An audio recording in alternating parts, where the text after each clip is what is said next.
Hi friends, welcome back to my channel. ಇವತ್ತಿನ vlog ಶುರು ಮಾಡ್ತಾ ಇದ್ದೀನಿ. ಇವತ್ತಿನ ಲಾಗ್ ವಿಶೇಷ ಏನು ಅಂತಂದರೆ, ಇವಾಗ ಎಲ್ಲವನ್ನೂ ಅಡುಗೆದು ಅದು ಇದು ಅಂತ ತೋರಿಸ್ತಾ ಇದ್ದೆ. ಇವತ್ತು ಏನೋ ಹೇಳೋಣ ಅಂತ ಬಂದಿದ್ದೀನಿ. ಏನು ಹೇಳೋಣ ಅಂತಂದರೆ, ಆಲ್ರೆಡಿ ನೀವು ನೋಡಿರ್ತೀರ ತಮ್ಮನೇಲಿನಲ್ಲಿ ಗೊತ್ತಿರುತ್ತೆ. ಕೊನೆವರೆಗೂ ನೋಡಿ, ಎಲ್ಲೂ ಸ್ಕಿಪ್ ಮಾಡಿದೆ. ಒಂದು ಇನ್ಫಾರ್ಮೇಷನ್ನು ಯಾಕೆ ಅಂತಂದರೆ, ಒಂದೊಂದು ಗೊತ್ತಿರಲ್ಲ, ಕೆಲವು ಒಂದೊಂದು ವಿಚಾರಗಳು ಯಾರಾದರೂ ಹೇಳಿದ್ರೆ ಗೊತ್ತಾಗುತ್ತೆ, ಇಲ್ಲ ಅಂತಂದರೆ ಅದು ಅನುಭವಿಸ್ದಾಗೆ ಅದು ಗೊತ್ತಾಗುತ್ತೆ. ಹಾಗಾಗಿಬಿಟ್ಟು ನಿಮ್ಗೆಲ್ಲರಿಗೂ ತಿಳಿದಿರಲಿ ಅಂತೇಳ್ಬಿಟ್ಟು ನಾನು ಆ ವಿಷಯನ ಶೇರ್ ಮಾಡ್ಕೋತಾ ಇದ್ದೀನಿ. ಏನು ಅಂತಂದರೆ, ನಾನು ಯಾವಾಗಲೂ ಅಷ್ಟೇ ಫ್ಲಿಪ್ಕಾರ್ಟ್ನಲ್ಲಿ, ಅಮೆಝಾನಲ್ಲಿ ನಾನು ನಿಮ್ಗೆ ಯಾವಾಗಲೂ ಹೇಳ್ತಾನೆ ಇದ್ದೆ, ಏನಾದರೂ ಬೇಕು ಅಂತಂದರೆ ನಾನು ಬುಕ್ ಮಾಡ್ಕೋತೀನಿ ಅಂತ. ಒಂದು ನಿಮಿಷ ಕಿಟಕಿ ಹಾಕ್ಬಿಡ್ತೀನಿ. ನನಗೇನಾದರೂ ಬೇಕು ಅಂತಂದರೆ ಅಮೆಝಾನು, ಇಲ್ಲ ಅಂತಂದರೆ ಫ್ಲಿಪ್ಕಾರ್ಟು, ಮೀಶೋ, ಆ ಥರದ್ರಲ್ಲಿ ಬೇರೆ ಬೇರೆ ಏನೋ ಆ್ಯಪ್ಸ್ ಇದ್ದಾವಲ್ಲ, ಅದರಲ್ಲೆಲ್ಲ ಬುಕ್ ಮಾಡ್ಕೊತಾ ಇದೆ. ನಾನು ಯಾವಾಗ ಮಾಡ್ಕೊಂಡ್ರು ಅಷ್ಟೇ ಕ್ಯಾಶ್ ಆನ್ ಡೆಲಿವರಿನ ಮಾಡ್ಕೊಳಕ್ಕೆ ಹೋಗೋದಿಲ್ಲ, ಆನ್ಲೈನ್ ಪೇಮೆಂಟೇ ಮಾಡ್ತೀನಿ.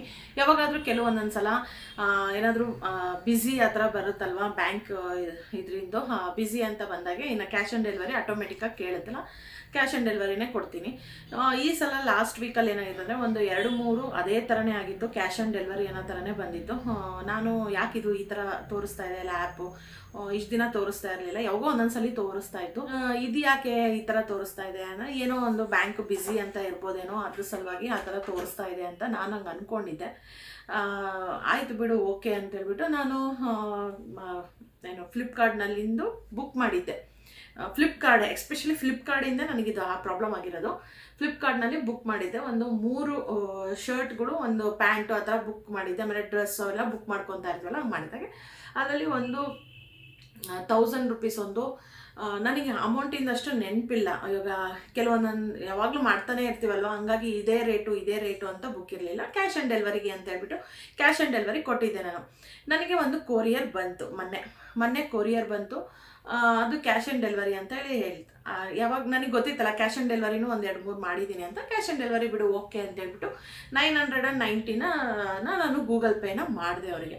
990 ಅದನ್ನು ಗೂಗಲ್ ಪೇ ಮಾಡಿದೆ. ನನಗೆಲ್ಲ ಒಂದು ಕಡೆ 990ದು ನಾನು ಯಾವುದೂ ಆರ್ಡ್ರು ಮಾಡೇ ಇಲ್ಲಲ್ಲ, ಇದು ಯಾಕೆ 990 ಅಂತ ಬರ್ತಾ ಇದೆ ಅಂತ ನನಗೆ ಅನ್ನಿಸ್ತು. ಬಟ್ ಆದರೂ ನನಗೆ ಆ ಟೈಮ್ನಲ್ಲಿ ಇನ್ನು ಬೇಗನೆ ತೊಗೊಂಡ್ಬಿಡ್ಬೇಕು ಅಂದರೆ, ಅವರು ಏನದು ಸ್ಕ್ಯಾನರ್ ಇಟ್ಕೊಂಡಿರೋದ್ರಿಂದ ಪೇ ಮಾಡಿಬಿಡ್ಬೇಕಲ್ಲ ಅಂತ ಹೇಳ್ಬಿಟ್ಟು ನಾನೇನು ಮಾಡಿದೆ, ಪೇ ಮಾಡಿದೆ. ಯಾವುದೋ ಮಾಡಿರ್ತೀನಿ, ಬಂದಿರುತ್ತೆ ಬಿಡು, ಇಲ್ಲಾಂದರೆ ನಾನಲ್ಲ ಅಂದರೆ ನಮ್ಮ ಮನೆಯವ್ರು ಯಾರಾದರೂ ಮಾಡಿರ್ತಾರೆ ಅಂತ ನಾನು ಆ ಥರ ಥಿಂಕ್ ಮಾಡಿಬಿಟ್ಟು 990ನ ನಾನು ಪೇ ಮಾಡಿಬಿಟ್ಟು ಅದನ್ನು ಹಂಗೆ ಇಟ್ಟಿದ್ದೆ. ಈಗ ಬೆಳಗ್ಗೆ ಬಂದಿದ್ದು, ಒಂದು 11 ಗಂಟೆಗೆ ಬಂದಿದ್ದಾದರೆ ನೋಡೋಣ ಅಂತ ಅಡುಗೆ ಅದು ಇದು ಕೆಲಸ, ಸ್ಕೂಲು, ಮಕ್ಳಿಗೆ ಕರ್ಕೊಂಬರೋದೆಲ್ಲ ಸಾಯಂಕಾಲ ಒಂದು 5 ಗಂಟೆ ಸುಮಾರಾಗಿ ಫ್ರೀ ಆಗಿದ್ನಲ್ಲ ಅಂತ ನೋಡೋಣ ಅಂತ ಕುತ್ಕೊಂಡು ಓಪನ್ ಮಾಡಿದೆ ಅದನ್ನು. ಫ್ಲಿಪ್ಕಾರ್ಟಲ್ಲಿ ಇದು ಬಂದಿತ್ತಲ್ಲ ಪಾರ್ಸಲ್ಲು ಅಂತ, ಅದನ್ನು ಓಪನ್ ಮಾಡಿ ನೋಡಿದ್ರೆ ಅದರಲ್ಲಿ ಇದು ಹಳೇದು ಒಂದು ಸ್ಯಾರಿ ಬಂದಿದೆ, ಒಂದು ಬ್ಲ್ಯಾಕ್ ಕಲರ್ದು ಹಳೇ ಸ್ಯಾರಿ ಬಂದಿದೆ. ಇದು 990 ಅಂತೇಳಿ ಗೂಗಲ್ ಪೇ ಬೇರೆ ಮಾಡಿಬಿಟ್ಟಿದ್ದೀನಿ ನಾನು. ಇದೇನಿದು, ನಾನು ಈ ಸ್ಯಾರಿ ನಾನು ಆರ್ಡ್ರನ್ನೇ ಮಾಡಿಲ್ಲ, ಇದು ಯಾಕೆ ನನಗೆ ಇದು ಸ್ಯಾರಿ ಬಂದಿದೆಯಲ್ಲ ಅಂತ ಹೇಳ್ಬಿಟ್ಟು ನಾನೇನು ಮಾಡಿದೆ, ನಮ್ಮ ಮನೆಯವ್ರಿಗೆ ಕೇಳಿದೆ. ನಮ್ಮ ಮನೆಯವರಿಲ್ಲ, ನಾನೇನು ಮಾಡಿಲ್ಲ ಅಂತಂದರು. ಅದು ಹಳೇ ಸೀರೆ, ಅದು ವರ್ತೆ ಅಲ್ಲ ಅದು. ಆಮೇಲೆ ನಾನೇನು ಮಾಡಿದೆ, ನಮ್ಮ ಮನೆಯವರಿಗೆ ಕೇಳಿದೆ, ಇಲ್ಲ ಅಂತಂದರು. ಇನ್ನು ಯಾರು ಮಾಡಿಲ್ಲ, ಯಾರು ಮಾಡಿದ್ದಾರೆ ಅಂತ ನಾನೇ ಫ್ಲಿಪ್ಕಾರ್ಟ್ದು ಓಪನ್ ಮಾಡಿದೆ. ನಾನು ಮಾಡಿರೋದು, ನಾನು ಒಂದು ಶರ್ಟ್ ಮಾಡಿದ್ದೆ, ಶರ್ಟ್ ಇರ್ಬೋದೇನೋ ಅಂತ ಗೆಸ್ ಮಾಡ್ಕೊಂಡಿದ್ದೆ. ಅದು ಸ್ಯಾರಿ ಇತ್ತಲ್ಲ, ಶರ್ಟಿಂದ ನೋಡಿದ್ರೆ ಶರ್ಟ್ ಇನ್ನೂ ಬಂದೇ ಇಲ್ಲ. ಅದರಲ್ಲಿ ಇನ್ನೂ ಡೆಲಿವರಿ ಅಂತ ತೋರಿಸ್ತಾ ಇದೆ, ಡೆಲಿವರಿ ಆಗಿರೋದು ತೋರಿಸ್ತಾ ಇಲ್ಲ, ಇನ್ನು ಶಿಪ್ಪಿಂಗ್ ಆಗಿದೆ ಅಂತ ತೋರಿಸ್ತಾ ಇದೆ. ನಾನು ಮಾಡಿರೋದು ಇದು ಬಂದೇ ಇಲ್ಲ, ಮತ್ತು ಇದು 990 ಯಾವುದಿದು ಅಂತ ನನಗೆ ಗೊತ್ತೇ ಆಗಲಿಲ್ಲ. ಫ್ಲಿಪ್ಕಾರ್ಟಿಂದು ಮಾಡಿರೋದು ನನಗೆ ಇನ್ನೂ ಬಂದೇ ಇಲ್ಲ, ಅಂದರೆ ಇನ್ನೂ ಶಿಪ್ಪಿಂಗ್ ಅಂತ ಬರ್ತಾ ಇದೆ. ಇದು ಯಾಕೆ ನನಗೆ ಡೆಲಿವರಿ ಅಂತ ಬಂದರೆ ಯಾಕೆ, ಇದು ಯಾರ್ದಿದು, ಮತ್ತು ಕರೆಕ್ಟ್ ಅಡ್ರೆಸ್ಸು, ಫ್ಲ್ಯಾಟ್ ನಂಬರು ಕರೆಕ್ಟಾಗಿದೆ, ಪ್ರತಿಯೊಂದು A to Z ಎಲ್ಲ ಕರೆಕ್ಟಾಗಿದೆ, ಹೆಸರು ಎಲ್ಲ ಕರೆಕ್ಟಾಗಿದೆ. ನನಗಿದು ಒಂಥರ ಡೌಟ್ ಬಂತು, ಇದೇನಿದು ಈ ಥರ ಬಂದಿದೆ ಅಲ್ಲ, ಯಾರೂ ಮಾಡಿಲ್ಲ, ಆದ್ರೂ ನಮಗೆ ಬಂದಿದೆ 990 ರುಪೀಸು. ಅವರು ಪೇ ಮಾಡಿಸ್ಕೊಂಡು ಹೋಗಿದ್ದಾರೆ ಸ್ಕ್ಯಾನರಿಂದ, ಹೆಂಗೆ ಏನು ಅಂತ ನನಗೆ ಅಲ್ಲಿ ಸ್ವಲ್ಪ ಟೆನ್ಷನ್ ಆಯಿತು. ಆಮೇಲೆ ಇದು ವಾಚ್ಮ್ಯಾನ್ ಅವ್ರ ಹತ್ರ, ಅಂದರೆ ಕೆಳಗಡೆ ಸೆಕ್ಯೂರಿಟಿ ಹತ್ರ ಅವ್ರ ಫೋನ್ ನಂಬರು ಅವೆಲ್ಲ ಕೊಟ್ಟೋಗಿರ್ತಾರೆ. ಹೋಗಿ ನೋಡಿದ್ರೆ ಫೋನ್ ನಂಬರು ಕರೆಕ್ಟಾಗಿ ಕೊಟ್ಟಿರಲಿಲ್ಲ. ಲಾಸ್ಟ್ 2 ನಂಬರ್ಸ್ ಎಗರಿಸ್ಬಿಟ್ಟಿದ್ರು, ಸರಿಯಾಗೂ ಬರ್ತಿಲ್ಲ, ಅರ್ಥನೂ ಆಗ್ತಿಲ್ಲ, ಹೆಸರೂ ಇಲ್ಲ, ಏನಿಲ್ಲ. ಅಲ್ಲಿ ಒಂದು ಸ್ವಲ್ಪ ಡೌಟ್ ಬಂತು, ಈ ಥರ ಮೋಸ ಮಾಡ್ತಾ ಇದ್ದಾರೆ ಅಂತೇಳ್ಬಿಟ್ಟು. ಮೋಸನೇ ಇದು, ಮೋಸ ಅಲ್ಲದೆ ಇನ್ನೇನು ಅಲ್ವಾ. ಯಾಕಂದರೆ ನಾನು ಬುಕ್ ಮಾಡಿಲ್ಲ, ಅದನ್ನು ಅಂದರೆ ಆ ಸ್ಯಾರಿ ನಾನು ಬುಕ್ ಮಾಡಿಲ್ಲ, ಬಟ್ ಕರೆಕ್ಟ್ ಅಡ್ರೆಸ್ಸಿಗೆ ಕರೆಕ್ಟು ಫ್ಲ್ಯಾಟ್ ನಂಬರು ನೇಮ್ಗೆ ಹೆಂಗೆ ಬಂತು ಅಂತ ನನಗೆ ಈಗಲೂ ನನಗೆ ಅರ್ಥ ಆಗ್ತಾ ಇಲ್ಲ. ಆಮೇಲೆ ನನಗೆ ತಿಳ್ಕೊಂಡಿರೋ ಮಟ್ಟಿಗೆ ಆಮೇಲೆ ನನಗೆ ಗೊತ್ತಾಯಿತು ಇದೆಂಥ ಸ್ಕ್ಯಾಮ್ ಮಾಡ್ತಾ ಇದ್ದಾರೆ ಅಂತಂದರೆ, ಯಾವಾಗಲೂ ಅಷ್ಟೇ ನಮಗೆ ಆನ್ಲೈನಲ್ಲಿ ನಾವು ಬುಕ್ ಮಾಡ್ತಾ ಇರ್ತೀವಲ್ವ, ಅದು ನಮಗೆ ಕರೆಕ್ಟಾಗಿ ಬರ್ತಾ ಇರುತ್ತಲ್ವ, ನಾವು ಕ್ಯಾಶ್ ಆನ್ ಡೆಲಿವರಿ ಮಾಡ್ಕೊತಾ ಇರ್ತೀವಿ. ಅವರು ಅಡ್ರೆಸ್ನ ನೀಟಾಗಿ ನೋಡ್ಕೊಂಡ್ಬಿಟ್ಟು ಯಾವುದಾದ್ರೂ ತೊಗೊಂಬಂದ್ಬಿಟ್ಟು ಬಟ್ಟೆಗಳ್ನ ತೊಗೊಂಡ್ಬಂದು ನಮಗೆ ಅವರು ಸ್ಕ್ಯಾನ್ ಮಾಡಿಸ್ಕೊಂಡು 990ನ ಇಸ್ಕೊಂಡು ಹೋಗಿದ್ದಾರೆ ಅಂತ.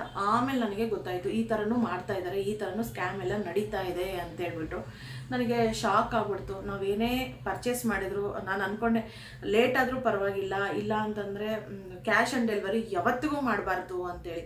ಕ್ಯಾಶ್ ಆನ್ ಡೆಲಿವರಿ ಅಂತಂದರೆ ನಮಗೆ ಗೊತ್ತಿರಲ್ಲ, ಒಂದು 4-5 ಒಟ್ಟಿಗೆ ಬುಕ್ ಮಾಡಿರ್ತೀವಿ, ಅದು ಯಾವುದು ಎಷ್ಟೆಷ್ಟು ರೇಟ್ ಅನ್ನೋದು ಅಷ್ಟು ನೆನ್ಪಿಟ್ಕೊಂಡಿರಲ್ಲ ಒಂದೊಂದು ಸಲ. ಅವಾಗ ಏನು ಮಾಡಿಬಿಡ್ತಾರೆ, ಈ ಥರ ಬಂದುಬಿಟ್ಟು ಮೋಸ ಮಾಡಿಬಿಟ್ಟು 1000 ರೂಪಾಯಿನ 990ನ ಕಳ್ಕೊಂಡಂಗೆ ಆಯಿತು. ಆವಾಗ ಅಂದ್ಕೊಂಡೆ ನಾನು, ಇಲ್ಲ ಇನ್ಮೇಲೆ ಏನೇ ಇದ್ರೂ ಪೇ ಮಾಡಿಬಿಟ್ಟೆ. ಆನ್ಲೈನ್ ಪೇ ಮಾಡಿದ್ರೆ ಒಂದಿಷ್ಟು ಪರ್ಸೆಂಟ್ ಡಿಸ್ಕೌಂಟ್ ಅಂತಲೇ ಇರುತ್ತೆ, ಅದೇ ಬೆಸ್ಟು. ನಾನು ಯಾವಾಗಲೂ ಹಂಗೆ ಮಾಡ್ತಾಯಿದ್ದಿದ್ದು. ಏನೋ ಒಂದೊಂದು ಸಲ ಅಂತಾರಲ್ಲ ನಮ್ಮ ಟೈಮು ಅಂತೇಳಿ, ಆ ಟೈಮ್ ಸರಿ ಇಲ್ದಾಗ ಹಿಂಗಾಗುತ್ತೆ. ಚಿಕ್ಕ ಪುಟ್ಟದಾಯಿತು ಸರಿ, ಚಿಕ್ಕ ಪುಟ್ಟದಂತ ಅಂತೀವಿ, ಆ ಚಿಕ್ಕ ದೊಡ್ಡದು ಅಂತ ಯಾರೂ ಮಾಡೋಕ್ಕಾಗಲ್ಲ. ಯಾಕೆಂದರೆ 2,500-3,000 ಸಾವಿರ ಅಂಥದ್ದು ಯಾರೂ ಪರ್ಚೇಸ್ ಮಾಡೋಂಗಿಲ್ಲ ಜಾಸ್ತಿ. ಅಂದರೆ ಆನ್ಲೈನಲ್ಲಿ ಏನೇ ಇದ್ರೂ 1000 ರೂಪೀಸ್ ಒಳಗಡೆ ಪರ್ಚೇಸ್ ಮಾಡ್ತಾರೆ. ಅದು ಕಳೆದ್ರೂ, ಇಲ್ಲಾಂದರೆ ಅದನ್ನ ಏನಾದರೂ ಮಿಸ್ ಆದರೂ, ಈ ಥರ ಸ್ಕ್ಯಾಮ್ ಆದ್ರೂ ಹೋಗ್ಲಿ ಬಿಡು 1000 ರೂಪಾಯಿ ಅಷ್ಟೇ ಅಲ್ಲ ಅಂತ ಅಂದ್ಕೊತೀವಿ. ಜಾಸ್ತಿ ಅಮೌಂಟ್ ಆದರೆ ಕಂಪ್ಲೇಂಟು ಅದು ಇದು ಅಂತ ಹೋಗ್ತಾರೆ. 1000 ರೂಪಾಯಿ ಅಷ್ಟೇ ಅದ್ರ ಒಳಗಡೆನೆ ಅಂತಂದರೆ ಅಷ್ಟು ಯಾರು ನಾವು ತಲೆ ಕೆಡ್ಸ್ಕೊಳಲ್ಲ. ಅಯ್ಯೋ ನೆಕ್ಸ್ಟ್ ಟೈಮಿಂದ ಹುಷಾರಿರಬೇಕು ಅಂತ ಅಂದ್ಕೊತೀವಿ ಅಂತೇಳಿ ಅವರೆಲ್ಲ ಈ ಥರ ಸ್ಕ್ಯಾಮ್ನ ಮಾಡ್ತಾ ಇದ್ದಾರೆ. ಅಂದರೆ 1000 ರೂಪೀಸ್ ಒಳಗಡೆ, ಇಲ್ಲಾಂದರೆ 500 ರೂಪೀಸ್ ಒಳಗಡೆ ಆ ಥರದ್ದನ್ನ ದುಡ್ಡು ಅಮೌಂಟನ್ನ ಈ ಥರ ಸ್ಕ್ಯಾಮ್ ಮಾಡಿಕೊಂಡು ಇದು ಏನದು UPI ಇದು ಸ್ಕ್ಯಾನರ್ ತೋರಿಸ್ಬಿಟ್ಟು ಮಾಡ್ಕೊಂಡು ಹೋಗ್ತಾ ಇದ್ದಾರೆ. ಅದೇ ಜಾಸ್ತಿ ಅಂತಂದರೆ ಕಳ್ಕೊಂಡಿದ್ದೀವಿ ಅಂತಂದರೆ ಕಂಪ್ಲೇಂಟ್ ಕೊಡ್ತೀವಲ್ವ. ಸ್ವಲ್ಪ ಅಮೌಂಟ್ ಅಂತಂದರೆ ನಾವು ಇಗ್ನೋರ್ ಮಾಡ್ತೀವಿ, ಹೋಗ್ಲಿ ಬಿಡು ನೆಕ್ಸ್ಟ್ ಟೈಮಿಂದ ಹುಷಾರಾಗಿರೋಣ ಅಂತ ಇದೇ ಪ್ಲಾನ್ನ ಇಟ್ಕೊಂಡ್ಬಿಟ್ಟು ಅವರು ಈ ಥರ ಮಾಡಿದ್ದಾರೆ. ನಿಜವಾಗ್ಲೂ ಎಷ್ಟು ಬೇಜಾರಾಯಿತು ಅಂತಂದರೆ, ನಾವು ನಮಗೆ ಗೊತ್ತಿರಲಿಲ್ಲ, ಬಟ್ ಈ ಥರ ಮೋಸ ಹೋಗ್ಬಿಟ್ವಿ. ಇದರಿಂದ ನಿಮ್ಗೇನಾದರೂ ಒಂದು ಇನ್ಫಾರ್ಮೇಷನ್ ಆಗುತ್ತೆ, ಯಾರಿಗಾದ್ರೂ ಗೊತ್ತಿರಲಿಲ್ಲ ಅವ್ರಿಗೆ, ಅಕಸ್ಮಾತ್ ಈ ಥರ ನಿಮಗೂ ಏನಾದರೂ ಅನುಭವ ಏನಾದರೂ ಆಗಿದ್ರೆ, ಈ ಥರ ಯಾರಾದರೂ ಮಾಡಿದರೆ ಕಮೆಂಟ್ ಬಾಕ್ಸಲ್ಲಿ ಕಮೆಂಟ್ ಮಾಡಿ ಅಂತ ಹೇಳ್ತೀನಿ. ಹಾಗೆ ಯಾರಿಗಾದ್ರೂ ಗೊತ್ತಿಲ್ಲ ಅಂತಂದರೆ ಆದಷ್ಟು ನಾವು ಆನ್ಲೈನ್ ಇದರಲ್ಲಿ ಅಲರ್ಟ್ ಆಗಿರಬೇಕು. ಸ್ಯಾರೀಸೂ ಅಷ್ಟೇ, ನೋಡೋದೇ ಒಂದು ಇದರಲ್ಲಿ ನೋಡಿರ್ತೀವಿ, ಬರೋದೇ ಒಂದು ಐಟಮ್ಸ್ ಬಂದಿರುತ್ತೆ. ಮೊನ್ನೆ ನಮ್ಮ ಮನೆಯವರು ಅಷ್ಟೇ, ಏನೋ ಫೇಸ್ಬುಕ್ಕಲ್ಲಿ, ನಾನು ಜಾಸ್ತಿ ಫೇಸ್ಬುಕ್ಕಲ್ಲಿ ಆಗಿರಲಿ ಮತ್ತು ಬೇರೆ ಏನೇನೋ ಆ್ಯಪ್ಸ್ ಇರ್ತಾವಲ್ಲ ಅದರಲ್ಲೆಲ್ಲ ನಾನು ಏನು ಬುಕ್ ಮಾಡೋಕ್ಕೆ ಹೋಗಲ್ಲ. ನಮ್ಮ ಮನೆಯವರು ಅಷ್ಟೇ ಏನೋ ಬುಕ್ ಮಾಡ್ಕೊಂಡಿದ್ದಾರೆ, ಒಂದು 4-5 ಏನೋ. ಅದೂ ಅಷ್ಟೇ ಎಷ್ಟು ಚೆನ್ನಾಗಿದೆ ಅಂತಂದರೆ, ಫೋಟೋದಲ್ಲೆಲ್ಲ ಎಷ್ಟು ಚೆನ್ನಾಗಿದೆ ಅದು ನೋಡಿಬಿಟ್ಟು ತುಂಬ ಚೆನ್ನಾಗಿ ಇದು ಇದೆ ಅಂತೇಳಿ ಅದೂ ಅಷ್ಟೇ 900 ರೂಪೀಸು ಎಷ್ಟೋ ನೆನಪಿಲ್ಲ ನನಗೆ ಸರಿಯಾಗಿ. ಅದನ್ನು ಹಂಗೆ ತರಿಸಿದ್ದಾರೆ. ಅದನ್ನು ತರಿಸಿ ನೋಡಿದಾಗೆ ಏನೂ ಚೆನ್ನಾಗಿಲ್ಲ. ಈ ರೋಡ್ ಸೈಡು ಫುಟ್ಪಾತ್ ಮೇಲೆ ಇಟ್ಟಿರ್ತಾರಲ್ಲ ಆ ಥರ ಕ್ಲಾತ್ಸ್ ಬನೀನೇನೋ ತರಿಸ್ಕೊಂಡಿದ್ರು ಅಂತ ಅನ್ಸುತ್ತೆ. ಯಾವಾಗಲೂ ಜಾಗಿ ತೊಗೊತಾ ಇದ್ರು. ಇದು ಒಂದ್ಸಲಿ ಟ್ರೈ ಮಾಡೋಣ, ಇದು ಯಾವುದೋ ಚೆನ್ನಾಗಿದ್ದಂಗಿದೆ ಅಂತೇಳಿ ತರಿಸ್ಕೊಂಡ್ರು. ನೋಡಿದ್ರೆ ರೋಡ್ ಸೈಡ್ಗಿಂತನೂ ಇದಿಲ್ಲ, ಹಿಂಗೆ ಅಂದರೆ ಹಂಗೆ ಬಿಚ್ಕೊಂಬರೋದು ಆ ಥರ ಇದೆ ಕ್ಲಾತ್. ಆ ಥರದ್ದೆಲ್ಲ ಇಟ್ಕೊಂಡು ಮೋಸ ಮಾಡಿ, ಆಮೇಲೆ ಅದು ಯಾವ ನಂಬರು, ಆಮೇಲೆ ಎಲ್ಲಿಂದ ಬಂದಿದೆ ಅಂತ ಎಲ್ಲ ಸರ್ಚ್ ಮಾಡಿದ್ರೆ ಅದರಲ್ಲಿ ನಂಬರು ಇರಲಿಲ್ಲ, ಸೂರತ್ ಅಂತ ಇತ್ತಷ್ಟೇ. ಸೂರತ್ನಲ್ಲಿ ಅಡ್ರೆಸ್ ಎಲ್ಲಿ ಏನೂ ಇಲ್ಲ, ಏನು ಇನ್ಫಾರ್ಮೇಷನ್ ಇಲ್ಲ, ಏನಿಲ್ಲ. ಈ ಥರನೂ ಎಲ್ಲ ಮೋಸ ಮಾಡ್ತಾ ಇದ್ದಾರೆ. ನಾವೇನೇ ಪರ್ಚೇಸ್ ಮಾಡಿದ್ರು ಒಂದು ಸಲ ಅಲ್ಲ 100 ಸಲ ಯೋಚನೆ ಮಾಡಿಬಿಟ್ಟು ಪರ್ಚೇಸ್ನ ಮಾಡಬೇಕು. ನನಗೆ ಫ್ಲಿಪ್ಕಾರ್ಟಿಂದಾಗಿರಲಿ, ಅಮೆಝಾನಂದಾಗಿರಲಿ, ಮೀಶೋ ಆಗಿರಲಿ, ಮತ್ತು ಬೇರೆ ಎಲ್ಲ ಆ್ಯಪ್ಸ್ ಎಲ್ಲ ಯೂಸ್ ಮಾಡ್ತೀನಲ್ಲ, ನನಗೆ ಯಾವುದೂ ಈ ಥರ ಯಾವತ್ತೂ ಈ ಥರ ಅಂತ ಆಗಿರಲಿಲ್ಲ. ಫೇಸ್ಬುಕ್ಕಲ್ಲಿ ನಮ್ಮ ಮನೆಯವ್ರು ಮಾಡಿದ್ರನ್ನಲ್ಲ, ಅದರಲ್ಲೂ ಒಂದು ಹಂಗಾಗಿತ್ತು. ಅಲ್ಲಿಂದ ನಾನು ನಮ್ಮ ಮನೆಯವ್ರಿಗೆ ಹೇಳಿದ್ದೆ ಈ ಥರ ಎಲ್ಲ ಮಾಡೋಕ್ಕೆ ಹೋಗ್ಬೇಡ್ರಿ ಅಂತ. ಅದೊಂದು ಸ್ಕ್ಯಾಮ್ ಆದರೆ, ಅದೊಂಥರ ಸ್ಕ್ಯಾಮ್ ಆದರೆ, ಅದರಲ್ಲಿ ಅಲರ್ಟ್ ಆದರೆ, ಇನ್ನೊಂದೊಂದು ಇದು ಹೆಂಗೆ ನನಗೆ ನಿಜವಾಗ್ಲೂ ಎಷ್ಟು ಟ್ಯಾಲೆಂಟ್ ಇರ್ತಾರೆ ಅಂತಂದರೆ, ಎಷ್ಟು ನೀಟಾಗಿ ಕ್ಯಾಶ್ ಆನ್ ಡೆಲಿವರಿ ಬಂದುಬಿಟ್ಟು ಇದು ಸ್ಕ್ಯಾನರ್ ತೊಗೊಂಬಂದ್ಬಿಟ್ಟು 990 ರೂಪೀಸ್ ಹಾಕಿಸ್ಕೊಂಡು ಆರಾಮಾಗಿ ಹೋಗ್ಬಿಟ್ರು ಅವರು. ನನಗೆ ನಾವು ಏನೋ ಇದರಲ್ಲಿರ್ತೀವಿ, ಬುಕ್ ಮಾಡಿರ್ತೀವಿ, ಅಷ್ಟು ನಮಗೂ ಐಡಿಯಾ ಇರಲಿಲ್ಲ ಈ ಥರ ಎಲ್ಲ ನಡೆಯುತ್ತೆ ಅಂತೇಳಿ. ಯಾಕಂದರೆ ಯಾವಾಗಲೂ ತರಿಸ್ಕೊತಾನೆ ಇರ್ತೀವಿ, ಒಂದಿನ ಒಂದಾದರೂ ಇಲ್ಲಾಂದರೆ 2 ದಿನಕ್ಕೆ ಒಂದಾದರೂ ಏನಾದರೂ ಒಂದು ಐಟಮ್ಸು ಬರ್ತಾನೆ ಇರುತ್ತಲ್ಲ, ಹಂಗಾಗಿ ಇದೇನೋ ಇರುತ್ತೆ, ನಿಧಾನಕ್ಕೆ ಫ್ರೀ ಇದ್ದ ಟೈಮ್ನಲ್ಲಿ ನೋಡಿ ಓಪನ್ ಮಾಡ್ಕೊಂಡು ನೋಡಿದ್ರೆ ಆಯಿತು ಅಂತ ನಾನು ಹಂಗೆ ಅಂದ್ಕೊಂಡು ನೋಡಿದ್ರೆ, ಆಮೇಲೆ ಗೊತ್ತಾಯಿತು ಹಳೇ ಸೀರೆ ಅಂದರೆ ತೋರಿಸ್ತೀನಿ. ಆ ಸೀರೆ ಎಲ್ಲ ಒಳಗಡೆ ಇಟ್ಟಿದ್ದೀನಿ, ಆ ಸೀರೆನ ನಾನು ಕ್ಲಿಪ್ಪಿಂಗ್ನ ಹಾಕ್ತೀನಿ ನಿಮಗೆ ತಂದು ಅದನ್ನು ಬಂದಿದ್ದ ತಕ್ಷಣವೇ ಕ್ಲಿಪ್ಪಿಂಗ್ ತಗೊಂಡೆ ನಾನು. ಮೊನ್ನೆ ಬಂದಿದ್ದು. ನಾನು ನಿಮಗೆ ಇದು ವಿಡಿಯೋನ ಹೇಳ್ಬೇಕು ಅಂತೇಳಿ ನನಗೆ ಹೇಳೋಕ್ಕೆ ನನ್ನ ಮಗನಿಗೆ ಹುಷಾರಿರಲಿಲ್ಲ, ಹಂಗಾಗ್ಬಿಟ್ಟು ನನಗೆ ಹೇಳೋಕ್ಕೆ ಆಗಿರಲಿಲ್ಲ. ನಮ್ಮ ಲಕ್ಕಿಗೂ ಹುಷಾರಿರಲಿಲ್ಲ, ನಮ್ಮ ಮನೆಯವ್ರಿಗೂ ಹುಷಾರಿರಲಿಲ್ಲ. ಈಗ ನನ್ನ ಮಗನಿಗೂ ಹುಷಾರಿಲ್ಲ, ನನ್ನ ಮಗಳಿಗೂ ಹುಷಾರಿಲ್ಲ. ನನ್ನ ಮಗನಿಗೆ ಸಣ್ಣ ಸಣ್ಣ ಗುಳ್ಳೆಗಳ ಥರ ಆಗ್ಬಿಟ್ಟಿದ್ದಾವೆ. ಪಾಪ ಎಕ್ಸಾಮ್ ಇದೆ ಅಂತೇಳ್ಬಿಟ್ಟು ಎಕ್ಸಾಮ್ ಬರೆಯೋಕ್ಕೆ ಅಂತ ಹೋಗಿದ್ದಾನೆ. ಅವನದೇ ಒಂದು ಚಿಂತೆ. ಹಾಸ್ಪಿಟ್ಲಿಗೆಲ್ಲ ಕರ್ಕೊಂಡೋಗಿ ಎಲ್ಲ ಇದು ಅಮ್ಮ ಅಂತ ಅಂದ್ಕೊಂಡು ಅಮ್ಮ ಅಂತಲೇ ಹೇಳ್ತಾರೆ. ಇಲ್ಲಿ ಡಾಕ್ಟ್ರುಗಳೆಲ್ಲ ಒಪ್ಪಂಗಿಲ್ಲಲ್ಲ, ಅಮ್ಮ ಇರ್ಬೋದೇನೋ ಅಂತ. ನಾನು ಡಾಕ್ಟ್ರ್ ಕೇಳಿದ್ರೆ ಡಾಕ್ಟ್ರು ನನಗೆ ಹೇಳ್ತಾರೆ, ನನಗೆ ಗೊತ್ತಾ ನಿನಗೆ ಗೊತ್ತಾ ಅಂತ ಕೇಳ್ತಾರೆ. ಅಂದರೆ ನಾನು ಡಾಕ್ಟರ್ ನೀನು ಡಾಕ್ಟ್ರ್ ಅಂತ ಕೇಳ್ತಾರೆ. ಹಂಗಾಗಿ ನಾನೇನು ಹೇಳೋಕ್ಕೋಗಲಿಲ್ಲ. ಆಮೇಲೆ ನನಗೆ ಎಲ್ಲ ಮೆಡಿಸಿನು ಮತ್ತು ಅದೇನೋ ಇಚ್ಚಿಂಗ್ ಆಗುತ್ತಲ್ಲ ಅದಕ್ಕೆಲ್ಲ ಕ್ರೀಮ್ ಎಲ್ಲ ಕೊಟ್ಟಿದ್ದಾರೆ, ಅದನ್ನೆಲ್ಲ ಹಚ್ಕೊತಾ ಇದ್ದಾನೆ. ಸ್ವಲ್ಪ ಪರವಾಗಿಲ್ಲ, ಕಡಿಮೆ ಆಗ್ತಾ ಇದೆ. ಎಕ್ಸಾಮ್ ಇರೋದ್ರಿಂದ ಎಕ್ಸಾಮ್ಗೆ ಹೋಗಿದ್ದಾನೆ ಬರೆಯೋಕ್ಕೆ. ಅದು ಬರೋಕ್ಕೂ ಮುಂಚೆ 2 ದಿನ ಜ್ವರ ಇತ್ತು, ಆಮೇಲೆ ಸಣ್ಣ ಸಣ್ಣ ಗುಳ್ಳೆಗಳು ಸ್ಟಾರ್ಟ್ ಆಗಿಬಿಟ್ರು.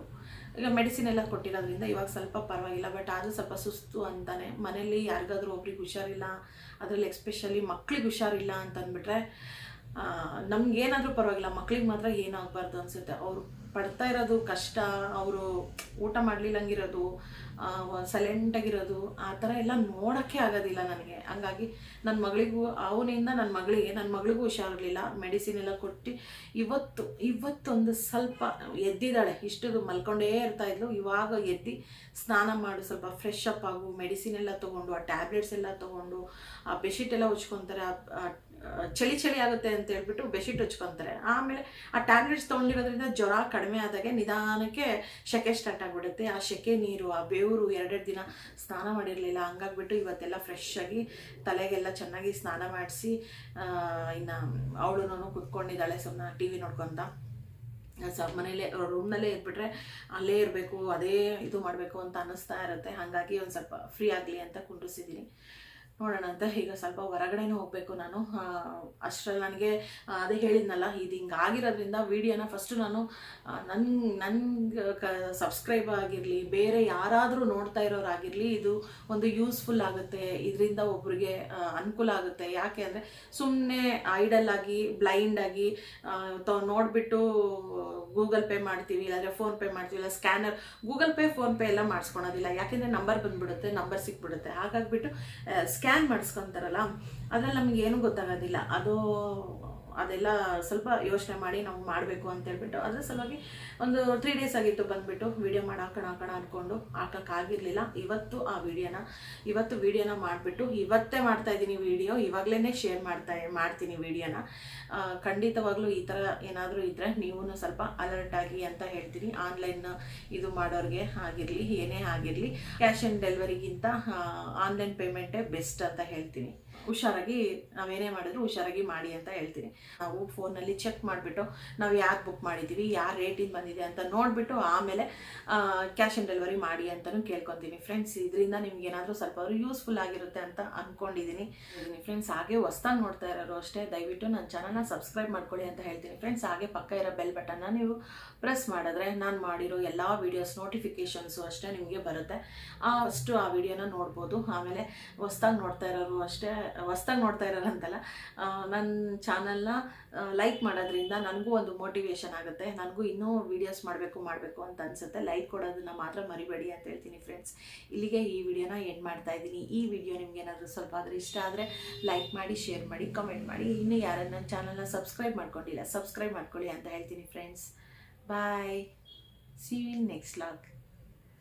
ನೋಡ್ಬೋದು ಫ್ರೆಂಡ್ಸ್, ಇದೇ ಸ್ಯಾರಿನೇ, ಬ್ಲ್ಯಾಕ್ ಕಲರ್ ಸ್ಯಾರಿ ಏನೋ ಇದು ವೇಲೋ ಏನೋ ಮೆಟೀರಿಯಲು ಏನು ಅಂತಲೇ ಗೊತ್ತಾಗ್ತಾ ಇಲ್ಲ. 5.5 ಮೀಟ್ರ್ ಇದೆ ಇದು. ಈ ಥರ ತುಂಬ ಸ್ಕ್ಯಾಮ್ಸ್ ಎಲ್ಲ ನಡೀತಾ ಇದ್ದಾವೆ. ನಾವು ಅಷ್ಟೇ, ಇದು ಒಂದು ಸಲ ಅಲ್ಲ, ಇದೇ ರೀತಿಯೇ ಇದಕ್ಕೂ ಮುಂಚೆನೂ ಅಷ್ಟೇ ಒಂದು 5 ವರ್ಷದ ಹಿಂದೆ ದುಡ್ಡನ್ನ ಈ ಥರ OTP ಬಂದಿತ್ತು ಅಂತೇಳ್ಬಿಟ್ಟು ಅವಾಗಿನ ಸ್ಟಾರ್ಟ್ ಆಗಿತ್ತೇನೋ ಅನಿಸುತ್ತೆ. ಅದನ್ನು OTP ಬಂದಿತ್ತು ಅಂತೇಳ್ಬಿಟ್ಟು ಅದೇನೋ ಮಿಸ್ ಆಗಿ OTP ಕೊಟ್ಬಿಟ್ಟು ದುಡ್ಡೆಲ್ಲವೂ ಬೇರೆಯವರಿಗೆ ಟ್ರಾನ್ಸ್ಫರ್ ಆಗಿತ್ತು. ಅದು ಒಂದು 5,000, 10,000, 20,000 ಅಂದರೆ ಏನೋ ಅನ್ಬೋದು. ತುಂಬ ಅಂದರೆ ತುಂಬ ಜಾಸ್ತಿನೇ ದುಡ್ಡು ಟ್ರಾನ್ಸ್ಫರ್ ಆಗಿತ್ತು. ಆವಾಗಿನ ಒಂದು ಪರಿಸ್ಥಿತಿ ನಿಜವಾಗ್ಲೂ ಯಾರಿಗೂ ಹೇಳೋಕ್ಕಾಗಲ್ಲ. ಅಷ್ಟು ಕಷ್ಟ ಅಂದರೆ ಅಷ್ಟು ಕಷ್ಟ ಪರಿಸ್ಥಿತಿನಲ್ಲಿ ಅದನ್ನು ಯಾವಾಗಾದರೂ ಸಪ್ರೇಟಾಗಿ ವಿಡಿಯೋ ಮಾಡಿಬಿಟ್ಟು ಹೇಳ್ತೀನಿ. ಸ್ವಲ್ಪ ಅಮೌಂಟ್ ಆಗಿದ್ದರೆ ಹೋಗ್ಲಿ ಬಿಡು ಅಂತ ಬಿಟ್ಬಿಡ್ತಾ ಇದ್ವಿ. ಅದು ಜಾಸ್ತಿ ಅಮೌಂಟ್ ಆಗಿರೋದ್ರಿಂದ ಪೊಲೀಸ್ ಕಂಪ್ಲೇಂಟ್ ಎಲ್ಲ ಆಗಿತ್ತು. ಅದ್ರ ಬಗ್ಗೆ ಸಪ್ರೇಟಾಗಿ ವಿಡಿಯೋ ಮಾಡಿಬಿಟ್ಟು ಹಾಕ್ತೀನಿ ನಾನು. ನೋಡ್ಬೋದು, ನಾವು ಒಂದರಲ್ಲಿ ಅಲರ್ಟ್ ಆದರೆ ಇನ್ನೊಂದರಲ್ಲಿ ಅದು ಹೆಂಗೋ ನಮಗೆ ಗೊತ್ತಿಲ್ಲದೇನೆ ದುಡ್ಡನ್ನ ಕಳ್ಕೊತೀವಿ. ಸಣ್ಣ ಪುಟ್ಟ ಅಂದರೆ ಓಕೆ, ಜಾಸ್ತಿ ಅಂತಂದರೆ ನಿಜವಾಗ್ಲೂ ಎಷ್ಟು ಬೇಜಾರಾಗುತ್ತಲ್ವ. ಇದು ಹೆಂಗೆ ಅಂದರೆ ಕಂಪ್ಲೇಂಟ್ ಕೊಡೋ ಥರನೂ ಇಲ್ಲ, ಬಿಡೋ ಥರನೂ ಇಲ್ಲ. ಇನ್ನು ನಾವು ಎಷ್ಟು ಅಲರ್ಟ್ ಆಗಿರ್ತೀವಿ ಅಷ್ಟು ನಮಗೆ ಒಳ್ಳೆಯದು ಅಂತ ಹೇಳ್ತೀನಿ ಫ್ರೆಂಡ್ಸ್.